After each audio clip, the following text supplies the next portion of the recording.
Kamusta na nga po mga master at sa videong ito ay atin ang ipagpapatuloy na gisahin ang chapter 257 sa manhwa series ng Solomax Newbie. Kaya't atin na nga pong agarang umpisahan. Ipinakita nga sa atin ang kwento ng buhay nitong si Nirasha nung mag-umpisang lumitaw ang Tower of Trials sa kanilang daigdig na siyang agad nagpabago sa takbo ng kanyang buhay at iniisip na siya ang pangunahing tauhan o protagonist ng bagong daigdig. Buong akala nga niya ay mananatiling perpekto ang kaniyang buhay. Subalit sa isang iglap ay agad din itong naglaho matapos siyang matalo ng isang beses nitong manlalarong si Kang Jin-yook. Maging ang Diyos na nagbaback up sa kaniya ay tuluyang tinalikuran na etong si Nirasha dahil hindi nga raw nito magawang tiisin ang nakakahiyang pagkatalong natamo mula dito sa manlalarong gumagamit ng kapangyarihan ng Demon King na si Veriel at ipinamukha pa dito sa babae na nagkamali nga daw ito sa pagpili sa kanya bilang kanyang apostol. Dito ay nagumpisa ng magkaletse-letse ang kanyang buhay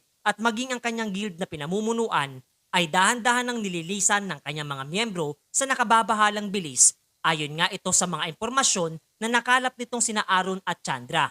Napadaan nga itong tatlo sa isang shop at labis na mapipinta ang galit mula sa mga mata nitong si Nirasha habang pinagmamasdan ang imahe nitong ating pangunahing tauhan mula sa screen ng mga telebisyon na nasa kanyang harapan. Hindi na nga napigilan pa nitong babae ang kanyang sarili dahil sa tindi ng galit na nadarama at agad na sinuntok ang salamin na nasa pagitan nila nitong mga telebisyon habang isinasaad sa kanyang sarili na siya ang bida sa kwento at hindi itong si Jin-yook. Kasalukuyang hawak-hawak nga nitong babae ang isang kakaibang kwintas habang seryosong pinapaalalahanan siya nitong floor manager na sa tulong ng nasabing item ay muling magagawang gamitin nitong si Nirasha ang kapangyarihan ng isang Diyos. Subalit ang buhay nga daw niya ay tiyak na mapupuno ng pagdurusa na siyang magiging kabayaran mula sa paggamit ng naturang kapangyarihan. Kasabay na pagtatanong dito sa babae kung talagang desidido siyang isagawa ang kanyang plano. Nakapatinugon naman ito ng oo at hindi na nga raw iyon mahalaga pa para sa kanya sapagkat hanggat nabubuhay itong ating pangunahing tauhan ay mananatiling impyerno ang kanyang buhay. Pagkatapos ay ipinakita din sa atin etong grupo ng mga pirata habang ang isa pa nga ay kala mo na Smurf na si Blackbeard at labis na nasisiyahan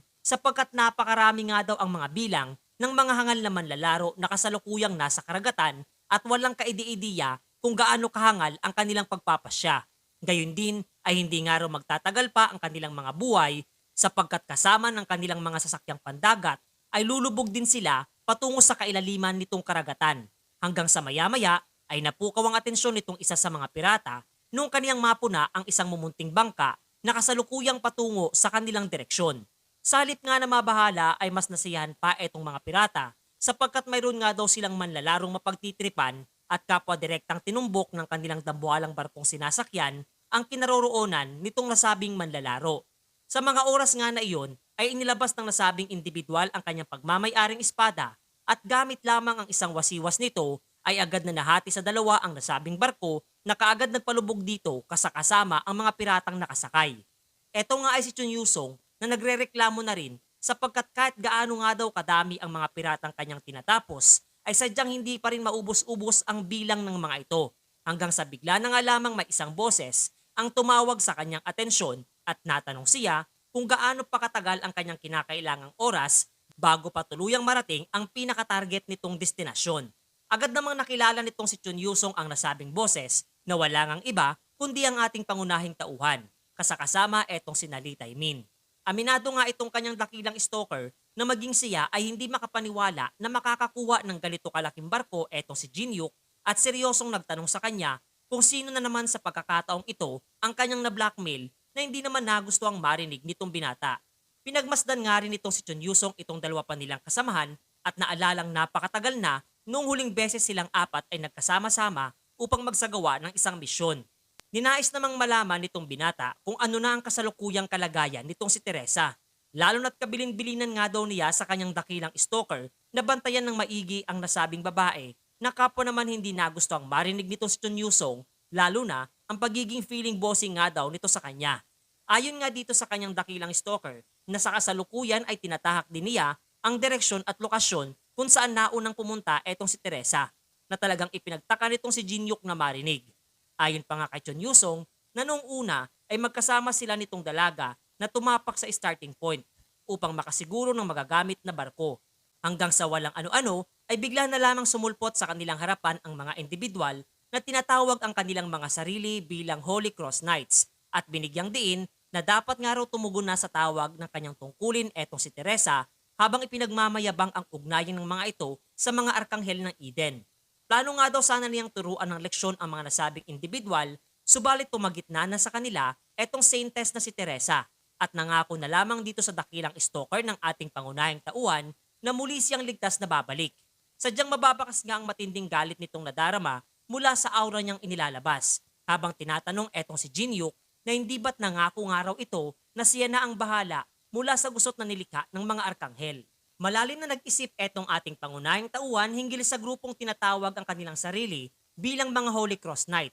at kung ang mga manlalarong iyon ay naglilingkod sa hanay ng mga arkanghel sa Eden. Nadidismaya nga rin siya, buhat ng tila ba wala itong pinagkaiba sa mga pinaggagawa at taktika ng mga demonic association na pinaglilingkuran ang mga demonyo. Kaya't masasabi niyang sadyang pare-pareho lamang ang mga ito. Mukhang kinakailangan nga daw niyang magpadala ng liham ng reklamo para dito kay Gabriel habang kasalukuyang kanilang tinutumbok din ang arkipelagong na unang tinahak na ng kaibigan nilang si Teresa. Pagkatapos ay kasabay na inilipat ang kwento sa ika-44 na palapag ng tore, kung saan matatagpuan ng Eden at do'y makikita natin etong humahangos na si Gabriel at malakas na nagtanong kung bakit ipinag-utos ng kaniyang kasamahan ang persahang pag-aatas ng tungkulin para dito sa manlalarong si Teresa de Laurencia. Binigyan din pa nga niya na wala pang malinaw na pagpapasya ang kanilang konseho hinggil sa bagay na iyon at ang tadhana ng kandidato sa pagkaapostol nitong si Teresa ay tanging nasa kamay lamang niya at ang pangalan nga ng arkanghel na kanyang kinakausap ay walang iba kundi si Uriel. Nilinaw naman itong munting arkanghel na alam niya ang otoridad nitong kasamahan niyang si Gabriel at tanging humiling lamang siya ng tulong mula sa paladin na makiisa sa pakikipaglaban sa loob ng ika-29 na palapag ng tore. Hindi naman bumenta dito kay Gabriel ang mga paliwanag ng kanyang kasamahan dahil hindi ba't isa ito sa mga sumang-ayon sa kanyang panukala na hindi nila gagalawin etong si Teresa kapalit ng mga impormasyong kanilang makukuha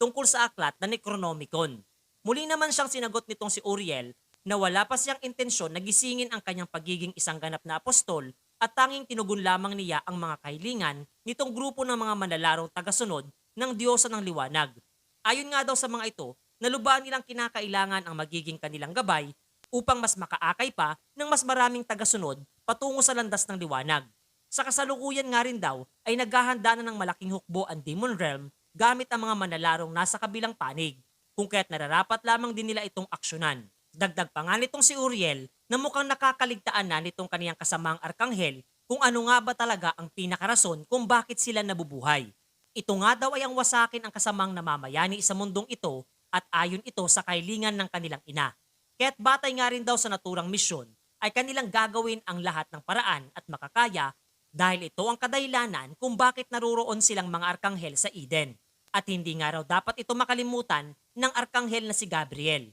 Matapos nito ay muli na namang ibinalik ang kwento sa ika-29 na palapag ng tore at ating makikita ang laban ng nagaganap sa karagatan habang ang isang panig nga sa mga ito ay nagpakawala na ng napakaraming bala ng kanyon patungo sa direksyon ng mga barkong malapit na sa kanila. Subalit bago pa man ito tuluyang tumama, ay agaran naman itong napigilan ng isang skill na tinatawag na Sacred Shield at kasabay nga ng pagkabigla nitong mga pirata ay ang pagsalakay naman ng isang individual mula sa itaas nilang bahagi gamit ang skill na Sacred Fall. Ang aksyon ngang iyon ay kagagawan pala nitong manlalarong si Teresa na mabilis na pinuri nitong kanyang mga kasamahan at kagaya nga daw ito ng kanilang inaasahan mula sa naging tagapagligtas ng Amsterdam. Ang mga ito nga ay ang kapitan at vice-kapitan ng Holy Cross Knights na sina Alfonso at Lothain. Dagdag pa nga nitong si Alfonso nang masilayan ang kahusayan nitong dalaga pagdating sa pakikipaglaban ay tiyak na malaki ang magiging impluensya at mas makakakuha ng interes mula sa napakaraming tao